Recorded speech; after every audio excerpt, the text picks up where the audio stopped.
Jadi ada grup WhatsApp, jadi kayak sama pemburu beasiswa gitu. Nah, ada informasi nih bahwa Kedutaan Besar Polandia di Jakarta itu membuka lowongan beasiswa S2 di Polandia gitu kan. Assalamualaikum warahmatullahi wabarakatuh. Waalaikumsalam warahmatullahi wabarakatuh. Ya, ketemu lagi sama aku di channelku Tiffany Hayu. Jadi sekarang ini kita ada tamu dari Warsaw ya. Nih namanya, coba kenalin. Namanya Chandra. Mungkin ya, nama saya Chandra. Asalnya dari Lampung. Tinggal ya lahir dan besar di Lampung. Sukunya sebenarnya Jawa sih, tapi ya begitulah. Jadi memang aslinya tinggalnya di Lampung kalau di Indonesia ya. Oh ya, oke, ribet juga ya. Lumayan.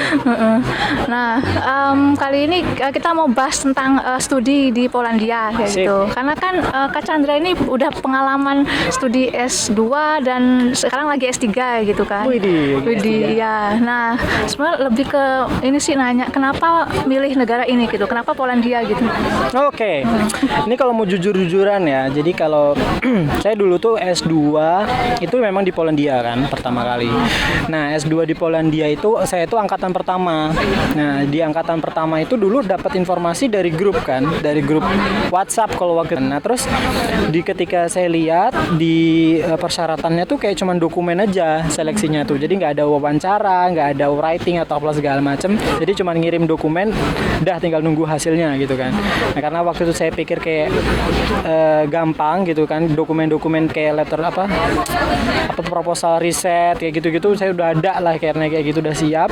Jadi tinggal kirim aja udah. Jadi tinggal ngirim aja. Nggak tahu basicnya bahwa Polandia itu negaranya di mana gitu tuh nggak tahu udah angkatan gitu. Jadi kayak asal-asal daftar aja yang Polandia ini. Kalau itu secara jujurnya ya. Jadi kayak daftar aja udah kirim, udah akhirnya waktu itu udah keterima gitu aja. Nah, terus dulu tuh gimana sih sistem ini daftar S2-nya gitu? Bagaimana cara mendaftarnya dan tipsnya gitu mungkin supaya bisa diterima kayak gitu gimana? Nah, jadi itu karena waktu itu saya itu angkatan pertama ya. Angkatan pertama tuh di tahun 2015. Jadi di kayak 5 tahun yang lalu gitu ya.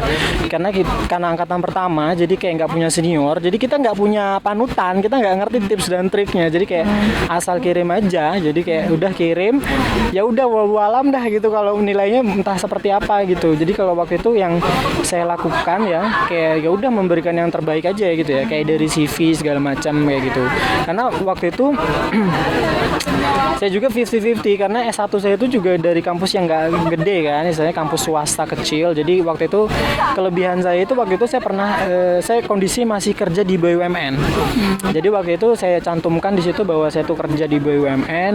Kemudian saya juga udah punya sertifikat IELTS waktu itu. Jadi saya lampirkan juga IELTS itu. Terus proposal risetnya juga gitu. Udah itu aja gitu. Jadi kayak udah nothing tulus, nggak ngerti tips-tipsnya seperti apa. Pokoknya kasih yang terbaik pada saat itu. Akhirnya ternyata pengumuman keterima. Nah, dulu waktu itu nilainya berapa ya ininya IELTS-nya? IELTS-nya waktu itu saya 6. IELTS-nya waktu itu 6. Jadi sebenarnya waktu itu angkatan pertama saya itu dia tidak mensyaratkan bahasa Inggris. Jadi tidak perlu melampirkan bahasa Inggris. Tapi karena saya memang udah punya, dilampirkan aja gitu. Siapa tahu, karena saya berpikir siapa tahu bisa jadi poin plus kan. Kalau misalkan kita udah bisa bahasa Inggris, saya lampirkan aja pada saat itu. Karena di Ignasi, beasiswa Ignasi ini kan bisa ngambil di angkatan saya, dia bisa ngambil bahasa Poland. Jadi tidak perlu untuk melampirkan sertifikat bahasa. Kalau yang baru-baru ini dia harus melampirkan sertifikat bahasa Inggris kan B2 walaupun dia nanti akhirnya ngambil bahasa Polis ya, artinya. Jadi kayak kalau di zaman saya itu kayak apa ya, bahasa Inggris itu nggak wajib lah, kayak bener-bener opsional gitu. Jadi ya udah, jadi ngelampirin IELTS yang ada aja. Waktu itu cuma 6 kan, akhirnya udah lampirin aja. Waktu itu satu angkatan ada berapa orang ya, maksudnya yang keterima gitu? Jadi waktu angkatan pertama saya itu yang gagal sama yang keterima tuh dikasih tahu. Oh iya. Jadi ada di pengumuman itu yang keterima siapa aja di lembar pertama ya kan istilahnya. Di lampiran ya, di lampiran pertama itu lembar yang keterima. Itu sekitar ada 20 orang, kita dibagi ya 20 orang dibagi berapa kota ya? 4 kota nggak salah, dibagi 4 kota. Nah, terus yang sisanya itu yang nggak keterima, ada daftarnya, ada listnya. Jadi ketahuan nih siapa-siapa yang nggak lulus gitu di Bandung. Nah pada itu sekitar 300 atau 400 yang daftar itu. Banyak angkatan ya? pertama itu. Ya sebenarnya nggak terlalu banyak sih, karena angkatan pertama ya belum terlalu populer Itu tuh juga. untuk seluruh dunia apa gimana tuh? Enggak, di Indonesia aja. Indonesia Karena kan aja. kalau beasiswa Polandia itu saingannya cuma orang Indonesia aja isinya. Jadi Tapi kalau di yang angkatan sekarang sih daftar yang penerima itu semua gitu. Semuanya, Semua ya. negara gitu. Tapi Tapi nggak ada namanya kode-kode sama itu Iya. semuanya sih. kalau yang saya lihat sih tetap kayak setiap negara tuh punya kuota gitu. Jadi nggak mungkin sifatnya nol. Kalau kita tuh Indonesia kan pasti di atas 20 terus ya yang dapat ya. Iya. Selalu dapat di atas 20 terus sih. Kalau saya berpikir ya, menurut saya kayak memang setiap negara tuh punya ada peluangnya sih. Ada kuotanya kayak gitu loh. Nggak mungkin nol, nggak ada yang keterima atau cuma 5 biji itu nggak ada. Kayaknya pasti ada di atas puluhan deh. Nah, sebenarnya sih masalah yang dihadapi para pelamar beasiswa itu mungkin lebih ke ini sih bahasa Inggris, IELTS-nya gitu, pada kurang bagus gitu nilainya. Betul. Nah, gimana sih tipsnya Kak Chandra supaya bahasa Inggrisnya oke gitu?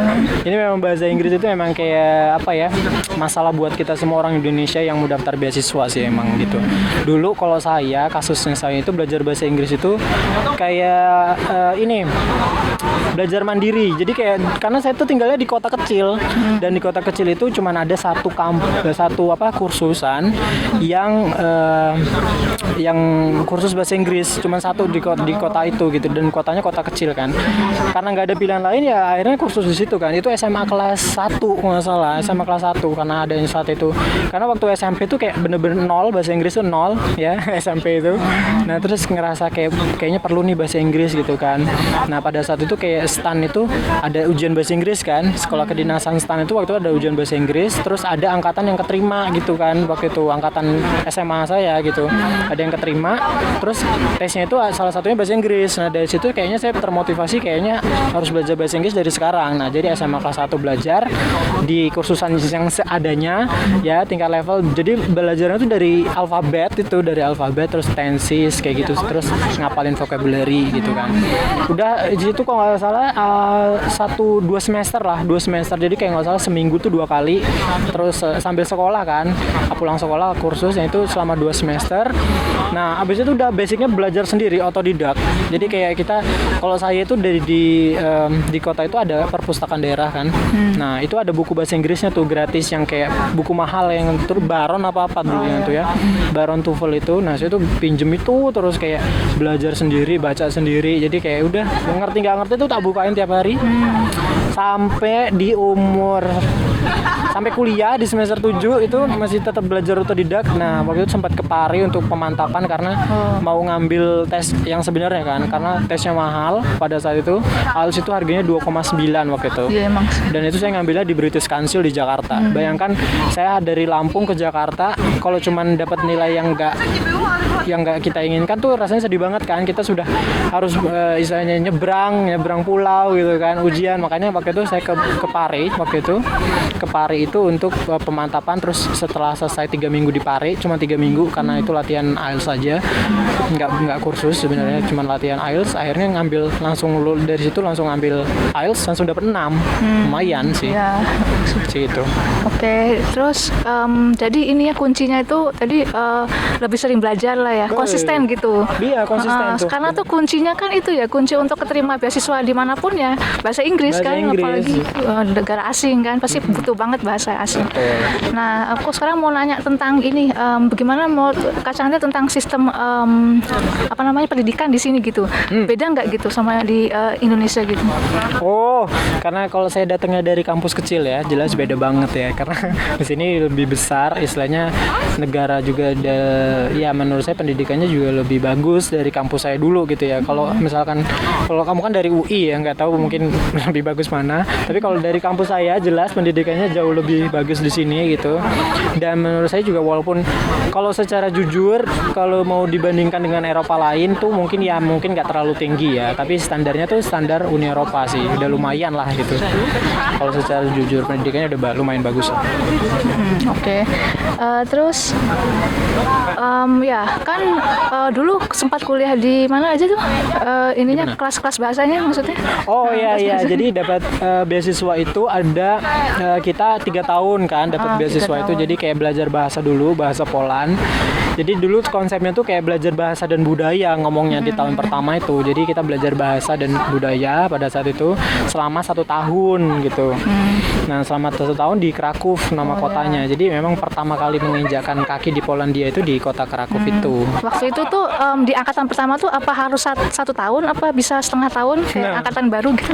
Nah iya di angkatan saya itu karena angkatan pertama ya. Jadi kita nggak punya senior dan segala macam, nggak ada pengalaman, jadi angkatan percobaan lah intinya. Jadi waktu itu saya udah sempat protes karena saya bakal S2 yang bahasa Inggris gitu kan, terus saya kenapa harus belajar selama 1 tahun gitu. Enggak sih sebenarnya, karena pada saat itu ada satu kelas, jadi kelas engineering in Polish gitu, dan itu benar-benar kayak saya nggak mau kelas itu gitu. Tapi terus saya bilang saya nggak mau belajar kelas ini karena saya mau belajar bahasa Inggris gitu, tapi kalau misal cuma belajar bahasa Poland is okay gitu. Terus direkturnya tuh bilang, kamu kalau mau dapat sertifikat ya kamu harus lulus dari semua kelas gitu. Oke, akhirnya karena nggak ada pilihan lain ya akhirnya saya mengerjakan soal engineering itu di in Polish, dan akhirnya mau nggak ada pilihan lagi saya menyelesaikan selama 1 tahun. Oke. Nah menurut Kak Chandra tuh bahasa Polandia tuh susah nggak gitu? Sejujurnya Gimana tips belajar bahasa Polandia gitu? Sejujurnya ini nggak tahu ya, kalau bahasa Polandia itu pertama kali itu emang susah banget. Jadi kayak ngelihat ketika kita masuk nih kan ada nih angkatan, ketika ada angkatan lain yang datang terus orang asing berbicara bahasa Poland tuh kok kayaknya lancar banget gitu kan, padahal bahasanya kelihatannya susah gitu. Waktu di awal-awal tuh emang kelihatannya susah gitu, tapi kalau yang setelah kesini sih sebenarnya nggak terlalu susah ya, kalau cuma untuk komunikasi ya. Tapi kalau untuk ngomongin bahasa Poland yang untuk akademik, aduh kayaknya susah sekali, bukan susah aja ya. Kalau untuk komunikasi sih bisa lah ya. Oke. Ya soalnya kan kan peluang untuk S2 ini kan sangat banyak gitu ya, tapi kan lebih banyak negara yang non English speaking country gitu. Nah jadi menurut aku sih kita perlu juga mungkin bahasa lebih lokal. paham bahasa lokal ya, seenggaknya cuma dalam keseharian aja gitu. Betul banget sih. Jadi sebenarnya ngebantu banget kalau untuk bahasa, kalau di Eropa ya khususnya. Jadi kalau di Eropa tuh misalkan mau sekolah ke Jerman, bahasa Jerman itu penting banget gitu. Sama kayak di Poland juga sama. Kayak di Eropa lain kayak di Belgia misalkan bahasa Prancisnya atau bahasa Belandanya gitu kan. Nah di Polandia juga hal yang sama gitu. Ketika kita bisa bahasa lokal itu benar-benar jauh membantu kita sih untuk kehidupan sehari-hari ya. Dan karena saya menyelesaikan sekolah bahasa selama 1 tahun, saya sebenarnya punya kesempatan untuk belajar S1, S2, S3 dalam bahasa Poland sebenarnya, karena punya sertifikat itu. Tapi saya tidak menggunakannya sementara ini, nggak tahu nanti gitu ya. Tapi ya kalau misalnya mau sekolah pakai bahasa Poland bisa banget pakai sertifikat itu. Itu level berapa ya? Levelnya B1 sih, minimum tuh B1. Jadi kayak sebenarnya kalau istilahnya tuh persiapan studi. Jadi kalau kita mau memang dari awal niatnya memang belajar bahasa Poland untuk belajar master dalam bahasa Poland, itu persiapan studi selama 1 tahun itu sih. Levelnya B1 kalau di Kraków ya, karena kalau di kota lain kayaknya ada yang B2 kayak di Wrocław. Oh iya. Begitu. Nah terus kan abis kelas bahasa baru lanjut kuliah S2-nya kan. Nah terus bisa diceritain nggak gitu? Maksudnya lebih ke ringkas aja sih. Maksudnya dulu ambil jurusan apa, terus juga dulu apa sempat ini exchange kemana gitu? Coba diceritain gitu. Gimana bisa? Jadi S2 gitu. S2 itu sebenarnya ini kita ngomong secara singkatnya. Jadi S1 saya itu elektro. Jadi saya tidak mau, pada saat itu kepikiran mau pindah jurusan sebenarnya, mau ke manajemen engineering gitu. Karena sebenarnya elektro itu agak susah juga sih sebenarnya. Makanya aku pikir kayak manajemen engineering kayaknya setengahnya manajemen deh, ini kayaknya lebih mudah gitu daripada elektro. Kepikiran mau pindah, tapi terus kepikiran juga mau jadi dosen pada saat itu. Jadi akhirnya kalau dosen kayaknya perlu linier nih gitu. Jadi akhirnya yaudahlah dipaksakan ngambil elektro. Oke, ngambil elektro waktu itu. Nah, waktu itu kan dikasih kesempatan untuk pindah kan. Kasih kesempatan pindah. Pilihan pertama tuh tadinya mau di AGH juga, studi di AGH di Kraków tadinya. Nah, terus dikasih kesempatan pindah kayaknya pengen belajar di ibu kota gitu. Jadi pindahlah daftar ke Politechnika Warsaw gitu. Jadi kayak Warsaw University of Technology.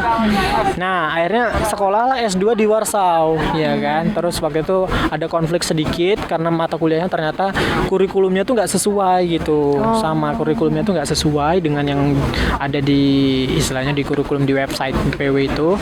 Nah saya pindah ke kampus lain, ke Wrocław kotanya. Jadi saya itu pindah-pindah terus kerjaannya. Jadi belajar bahasa di Krakow, terus pindah S2-nya ke Warsaw 1 semester, terus pindah lagi ke Wrocław dengan jurusannya sama, teknik elektro, tapi ngelanjut ke semester 2. Oh, jadi Gitu. tetap bisa transfer nilai gitu ya. Jadi saya nggak mulai dari awal di Wrocław itu, dari lanjut ke semester 2 dan kemudian semester 2, 3 karena dia programnya tuh 4 semester.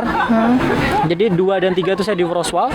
Di semester 4 saya exchange-nya itu ke Serbia. Follow scienceislam.id di Instagram untuk mendapatkan info-info menarik seputar sains dan Islam yang akan diupdate setiap hari. Seperti berikut ini, bagaimana ilmu pengukuran dalam Al-Quran, dan kebanyakan dinukil dari buku-buku yang berjudul Lihatlah Lebih Dekat. Dan kami juga menjual casing HP yang sangat cocok buat kamu pecinta ilmu sains dan juga ilmu Islam. Jangan lupa follow juga Salam dari Eropa.id di Instagram yang akan membagikan gimana rasanya tinggal di Eropa. Dan kami juga menyediakan berbagai macam souvenir berbau Eropa seperti casing, hoodie, kaos, dan sebagainya, dan juga menyediakan jasa salam tempel dari Eropa. Makasih semua udah nonton. Silakan lihat vlogku yang lain, subscribe, like, and share. Thank you.